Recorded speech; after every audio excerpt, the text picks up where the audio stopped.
Hi, today we will talk about how to fix your problem or that's problem you have on your Pinterest app. You just click here on settings, then you come here to settings window here like you say, and you just go down, you click here on apps, and you come to apps window, and you just go down here to looking for Pinterest app here, and this is window.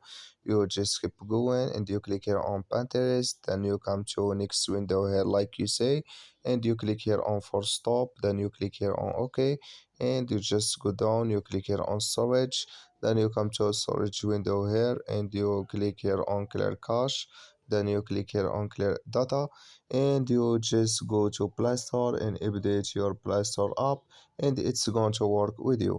So that's all you have to do, and you just follow these ways and it's going to work with you.